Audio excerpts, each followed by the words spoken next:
Hello viewer. काम को मारकर ही शंकर भगवान शिव अर्थात कल्याण करने वाले कहलाए। जब तक इस काम का नाश नहीं कर लेते हमारा कल्याण संभव नहीं। परंतु इस काम शत्रु को कैसे मारे, गीता के इन श्लोकों में इसी का वर्णन किया गया है। आइए समझें।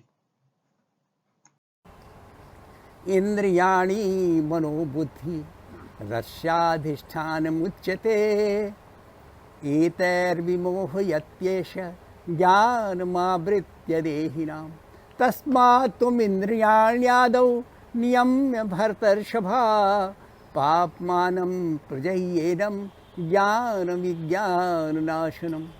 इसे बता रहे इंद्रियाणि मनोबुद्धि रस्याधिष्ठान मुच्यते।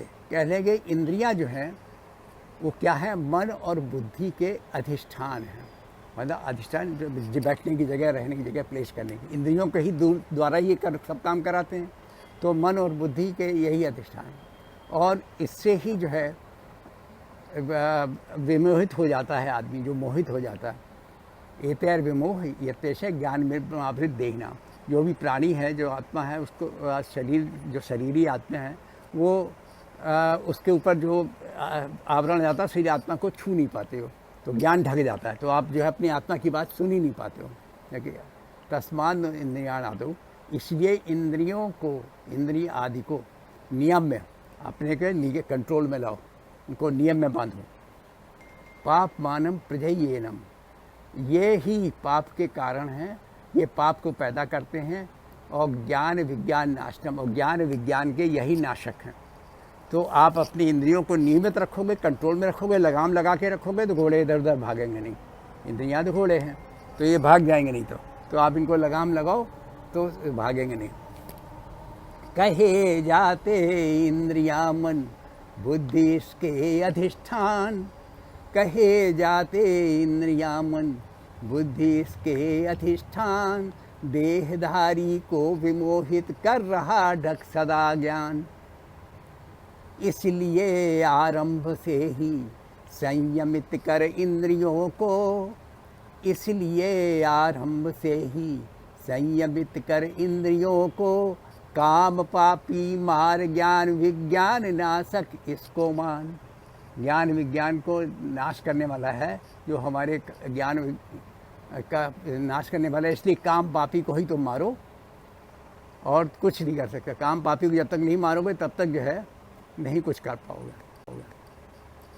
इंद्रियाणि पराण्याहु इंद्रियेभ्यः परम मना, मनसस्तु परा बुद्ध्यो बुद्धे परतस्तुषा। एवं बुद्धे परम बुद्ध्वा संस्तभ्यात्मानमात्मना, जहि शत्रुं महाबाहो काम रूपम दुरासदम। इंद्रियाणि पराण्याहु इंद्रियेभ्यः परम मना।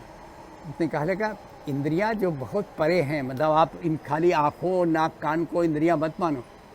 इंद्रियां इससे बड़ी हैं, क्योंकि आप जब आँख में ना रहे आपको, तभी आप कल्पना बहुत सी चीज़ें देखते लेते हो, सपने सब देखते हो। तो इंद्रियों से, जो इंद्रियां हैं वो इन ऑर्गन, जो फिजिकल ऑर्गन दिखते हैं, इससे परे हैं, बहुत अलग चीज़ है। और इंद्रियों से भी परे मन है, उससे सुपीरियर, उससे और ऊपर कंट्रोल करने वाला मन है। मनसस्तु परा बुद्धि, और मन से ऊपर भी बुद्धि है, जैसे तुम कंट्रोल कर सकते हो। और बुद्धे परतस्तुषा, और बुद्धि से परी तुम्हारी आत्मा जो तुम हो उससे भी बड़े सुपीरियर हो। तो अपनी सुपीरियरिटी रखो। आप नीचे वाले के कंट्रोल में क्यों आ रहे हो? इंद्रियां सबसे नीचे हैं, उसके ऊपर ये है, उसके ऊपर ये है, उसके ऊपर ये है, तो आप जो है अपने को इन्फीरियर के कंट्रोल में डाल देते हो। आत्मा खुद तुम जो है एवं बुद्धे परम बुद्धा। इस तरह से बुद्धि जो है वो जो है उसको सुपीरियर कर दोगे, स्तंभम ध्यान, उससे जो है आत्मा बची रहेगी। तुम्हारी आत्मा जो है आराम से, उसके आप भटकेगी नहीं आत्मा इधर उधर। अगर बुद्धि से आदमी मन को कंट्रोल कर लिया तो आत्मा को इधर उधर के शरीर नहीं लेने पड़ेंगे। और इस तरीके से तुम काम रूपम दुरासदम, इस तरह से तुम काम रूप जो है, जो दुश्मन है, उसको तुम आसानी से जीत पाओगे। तो इसलिए सबसे बड़ी चीज़ है बुद्धि को अपर मानो, और बुद्धि के लगाम से आत्मा को बचाए रखो। इंद्रियों को श्रेष्ठ कहते, इंद्रियों से श्रेष्ठ मन। लोग इंद्रियों को ही श्रेष्ठ मानते हैं, हर काम इंद्रियों के बस में ही होकर करते रहते हैं। इंद्रियों को श्रेष्ठ कहते, इंद्रियों से श्रेष्ठ मन, मन से श्रेष्ठ बुद्धि, उससे श्रेष्ठ स्वयं आत्मन। इस तरह बुद्धि से भी श्रेष्ठ आत्मा को समझ, इस तरह बुद्धि से भी श्रेष्ठ आत्मा को समझ, आत्मा द्वारा दुर्जय काम रूपी शत्रु कर दमन। आत्मा द्वारा दुर्जय काम रूपी शत्रु कर दमन। इस तरीके से तुम शत्रु को मारो। अब बुद्धि के सहारे, आत्मा से कहो बुद्धि का सहारा ले और उसके थ्रू मारो। और इसमें आप जो है काम को, अपने काम को नहीं मारोगे तब तक मुश्किल हो जाए। Learning. Let us study what's the learning of this shloka. First learning is mind is superior to senses. This is the first learning. And mind is superior to senses. Mind can perform the functions of all the five senses. The mind dwell upon them and yearn for them again and again. If you have seen a good thing, you again want to see that thing. If you have completed one desire, you again want to complete other desire. Thus, mind is superior to senses. Now, how to win over this war? How to win and kill the kama? That can be done in two stages. The first stage of war is Dhamma, Shama, Viveka. What is Dhamma? Mastery of senses. Mastery of sense organ is called Dhamma. Don't let anything enter your mind without control.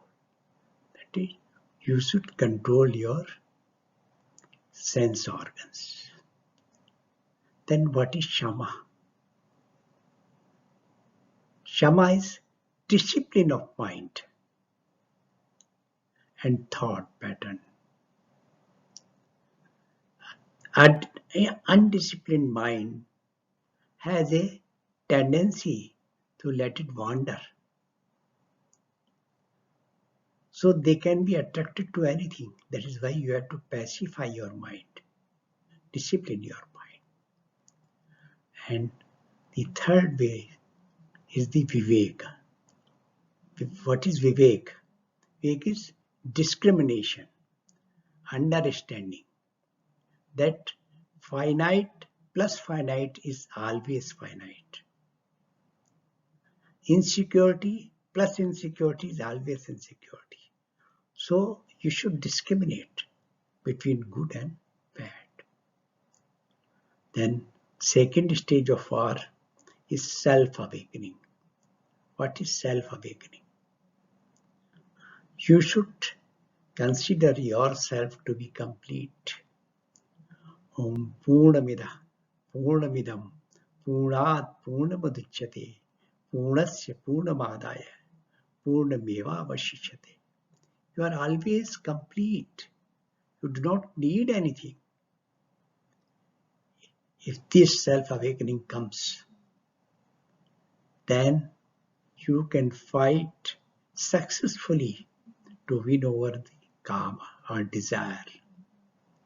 The self-awakening is the source of joy.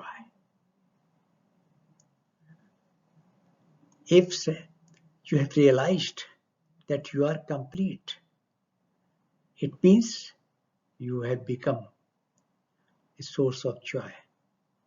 Whenever you feel incomplete, it means something you need to be complete. But in case you have realized that you are already complete, you don't need anything, then you will enjoy the joy from inner self. That is self-awakening.